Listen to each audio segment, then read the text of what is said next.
Para encerrar o evento de lançamento do Creating Health, tem agora a palavra Sua Excelência o Sr. Primeiro-Ministro de Portugal, o Dr. Pedro Passos Coelho.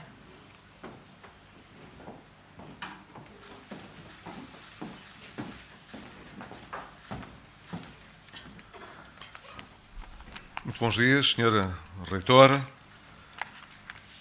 ao Sr. Diretor também do Instituto de Ciências da Saúde, o Sr. Professor Alexandre Castro Caldas, a todos os senhores membros do Governo que aqui estão, mas também a todos os parceiros que se associaram à Universidade Católica nesta iniciativa, que é uma iniciativa a que o Governo de Portugal se associou também e que, como chefe do Governo, aqui quero destacar e sublinhar. Nós estamos agora a iniciar um caminho de utilização dos fundos do Portugal 2020, mas também de outros fundos europeus dentro deste novo ciclo de programação que vai até 2020. É muito importante, eu direi mesmo até quase decisivo para Portugal, que as oportunidades que se abrem na utilização destes recursos sejam aproveitadas, em ordem, em primeiro lugar, a respeitar as prioridades de crescimento do país e de progresso nas áreas científicas que, de forma mais sustentada, podem produzir resultados desse crescimento no longo prazo, fazê-lo de forma racional também, apoiando, portanto, aqueles projetos que têm mais mérito, que é, como quem diz, canalizando os recursos dentro destas prioridades para as instituições, para as unidades de investigação e de inovação, para os projetos que têm um potencial mais elevado, que, portanto, valem por si próprios, não valem pelo favor político, não valem pelo favor académico, valem pelo seu mérito próprio. Se o país, de um modo geral, entre aquilo que são os recursos colocados à nossa disposição no Portugal 2020 e aqueles que podemos captar através de outros programas importantes, seja ao nível das redes transeuropeias, seja ao nível do programa Horizonte, que é, como sabem, o programa que sucede aos programas quadro que Portugal tem utilizado de forma bastante insuficiente. Se conseguirmos, dizia eu,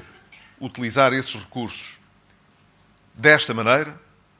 então eu estou convencido que os próximos anos serão anos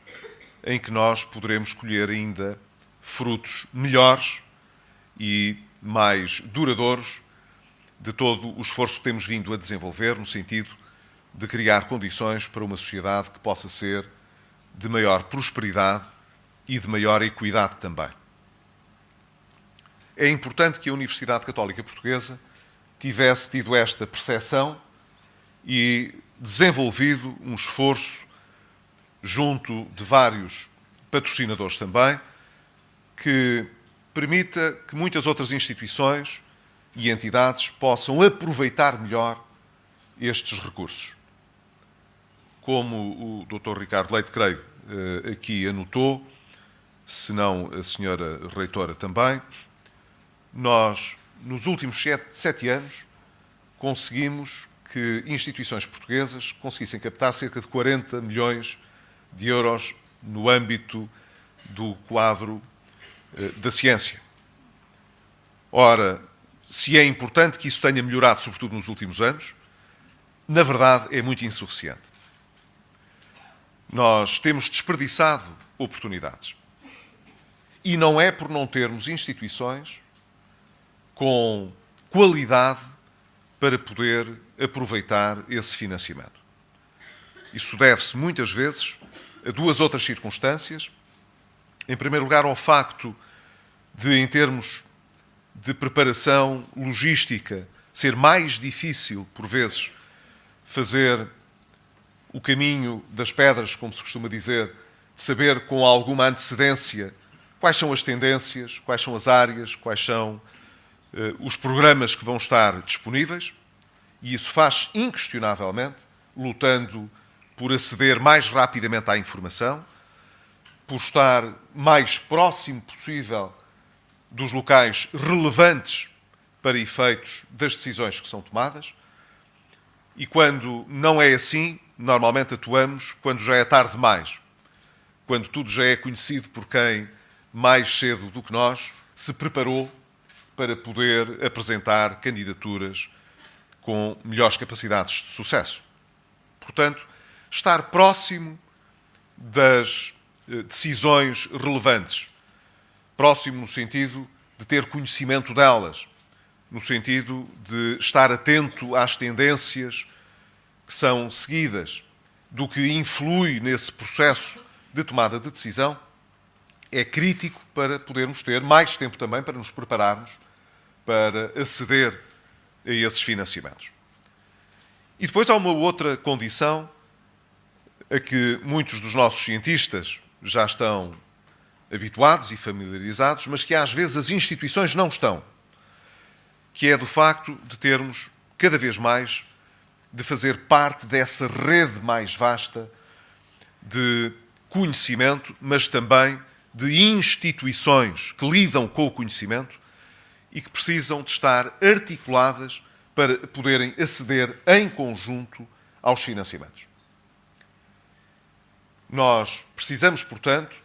de ter aqui interfaces entre as instituições nacionais e instituições europeias que facilitem não apenas a inserção dos nossos investigadores nessas redes de conhecimento, mas também a inserção das unidades a que elas pertencem, das instituições de que fazem parte, a poderem também coligar-se com outras instituições de outros países que aumentam a probabilidade de sucesso nos projetos que são desenvolvidos e já não apenas nas candidaturas que são apresentadas. Desse ponto de vista, creio que aquilo que a Universidade Católica Portuguesa pode anunciar desde já é bastante promissor, quer para instituições portuguesas, quer para outras instituições de outros países, que possam ver aqui uma boa oportunidade de contactar também com instituições portuguesas e de com elas desenvolver projetos de parceria que venham a ser bem-sucedidos. E eu julgo que temos boas condições para pensar que nesta área em particular o processo possa ser realmente muito bem sucedido. É que dá-se a circunstância de, na área da saúde, nós termos belíssima investigação da mais avançada que se faz no mundo e belíssimas instituições e unidades científicas. Nós temos, justamente, ao longo destes anos, vindo a evidenciar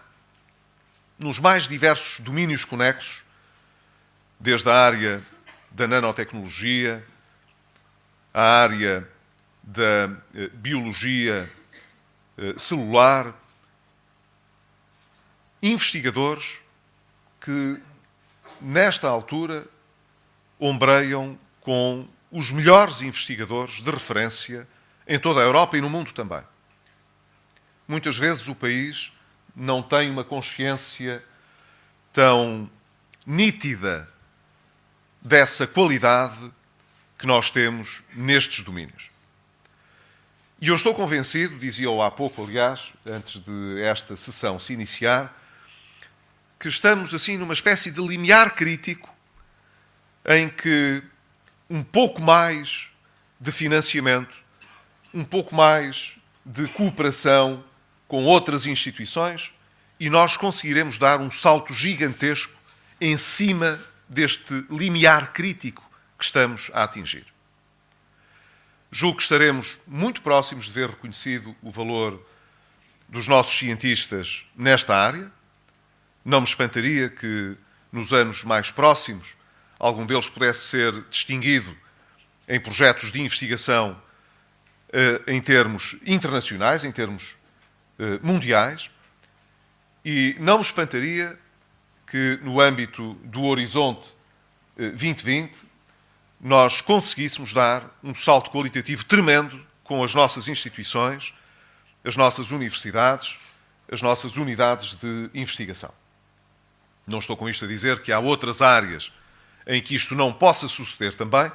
mas aqui, na área da saúde, eu estou convencido que nós podemos realmente ter resultados extraordinariamente relevantes e que têm depois uma consequência muito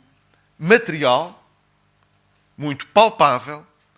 para o grau de progresso e de desenvolvimento do país. Porque é isto que interessa também. Muitas vezes, quando apostamos na ciência, não temos uma noção muito clara, muito imediata das consequências positivas que ela nos pode trazer. Sobretudo quando estamos no domínio da investigação fundamental. Sabemos que ela é importante, mas muitas vezes não somos capazes de antecipar todas as suas aplicações. Mas neste domínio nós vamos tendo conhecimento de aplicações, desde a área do medicamento até a técnicas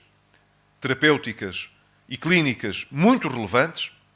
que podem fazer toda a diferença em termos de bem-estar social e de progresso material também. O que significa, portanto, que nós podemos estar aqui no espaço preambular, como eu dizia, de um salto qualitativo gigantesco que podemos ter num domínio em que os nossos recursos já são de uma grande qualidade. Cumprimento também por essa razão a Universidade Católica, por ser adiantado, de forma pioneira, portanto, para este novo horizonte até 2020. Como repararam através dos protocolos que tiveram lugar, o Governo colaborará em todos os setores que são relevantes para que este gabinete que agora vai entrar em funcionamento possa ser bem sucedido para as nossas instituições, para as nossas empresas, porque é isso que interessa, é que depois nós consigamos agregar a este conhecimento que vai ser produzido com o financiamento europeu, valor para as nossas empresas e para a nossa sociedade. Este gabinete, dizia, terá, portanto, todo o nosso apoio, embora seja muito importante sublinhar que o Governo não tem nenhum tratamento preferencial, como devem calcular, relativamente às instituições. Fazemo-lo de forma pioneira com a Universidade Católica, porque ela tomou a dianteira e deu esse exemplo. Mas é importante que este exemplo possa ser seguido por outras instituições. Não estou com isto a dizer que precisamos de ver proliferar este tipo de experiências, também não seria muito racional, seria, digamos, desperdiçar recursos, mas, como é evidente, este, espero eu, não deve ser um exemplo isolado. Deve ser um exemplo que pode contagiar outros a fazerem também o seu trabalho, de modo a garantir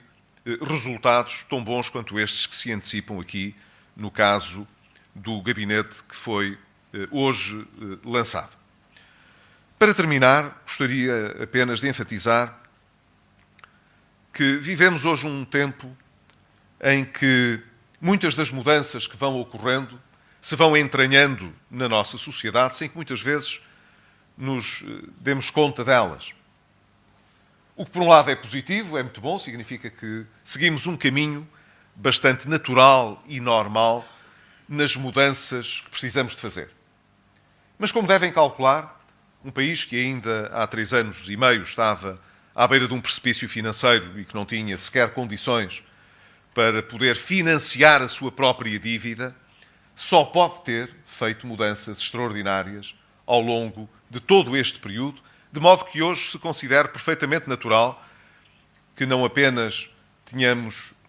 granjeado a confiança dos investidores para a dívida pública portuguesa, mas também para a dívida das empresas portuguesas, para as obrigações que são lançadas por empresas portuguesas e para o financiamento da nossa economia de uma maneira geral. E que possamos ser olhados de forma muito clara como um dos exemplos que ajudou a vencer a crise europeia que se instalou com a crise soberana que foi explotada pela crise financeira nascida nos Estados Unidos em 2008, mas que teve razões muito específicas na Europa para ter conhecido os contornos que todos recordamos. Se hoje a Europa consegue lidar problemas como aqueles que estamos a conhecer, como o da deflação, com respostas robustas do Banco Central Europeu, mas também com transformações importantes que ocorreram ao nível da coordenação e da supervisão económica, ao nível da Comissão Europeia e em termos que foram estabelecidos pelos diversos governos de forma paralela à das instituições europeias, através de tratados intergovernamentais. Isso deve-se também muito ao facto de países como Portugal e a Irlanda terem fechado com sucesso os seus programas de assistência e terem feito a sua cota-parte de trabalho e de responsabilidade que lhes cabia na solução do problema. Sabemos que a Espanha, por exemplo, não necessitou de recorrer à ajuda externa nos mesmos termos, apenas para resolver o problema da estabilidade financeira do sistema bancário, mas sabemos que a Espanha produziu também resultados importantes que hoje nos permitem, no espaço europeu, olhar para o futuro com outra confiança e com outro otimismo. Eu espero, sinceramente, que a política monetária, tal como tem vindo a ser de forma independente lidada pelo Banco Central Europeu, cumpra a parte que lhe cabe. E que os Estados europeus, os países europeus, os governos europeus, nunca se esqueçam do que tiveram de fazer para vencer a crise e do que ainda têm de fazer em termos de reformas estruturais para conseguirem dar sustentabilidade a essa recuperação. Nunca tivemos, nestes anos, um caminho fácil. E tenho a certeza que os anos próximos que encaramos também não serão anos de facilidades, em que nos caiam do céu ou nos ofereçam as soluções para os nossos problemas. Mas, se tivermos consciência com humildade das nossas limitações e dos nossos problemas, isso é meio caminho andado para os podermos resolver. E, em segundo lugar, se continuarmos a apostar numa via económica, que é uma via de responsabilidade, baseada, portanto, em transformações duradouras, num paradigma diferente daquele que conhecemos no passado, que é um paradigma assente não numa escalada de endividamento, mas numa escalada de crescimento, assente em poupança, então eu estou convencido que os grandes obreiros do futuro terão bom campo para mostrarem as boas consequências dos seus trabalhos, nomeadamente no caso da ciência. Se queremos acrescentar valor ao que fazemos, se queremos realmente ser competitivos no futuro, que não apenas olhando ao fator preço, mas olhando sobretudo ao fator qualidade, então o que temos ainda de investir na qualificação dos nossos recursos, em investigação e inovação, será decisivo para que todos os esforços que desenvolvemos até hoje possam perdurar nos seus efeitos e chegar a cada um dos portugueses como um resultado que valeu a pena. E julgo, nessa medida, que hoje damos também um passo muito importante nessa direção, na direção de nos qualificarmos ainda mais, não apenas para aceder a financiamento de que precisamos, mas, sobretudo, para financiar a investigação de que precisamos. Que seja uma investigação de qualidade que possa ser colocada não apenas ao serviço dos portugueses, mas de qualquer cidadão do mundo. Muito obrigado e parabéns mais uma vez à Universidade Católica por esta excelente iniciativa.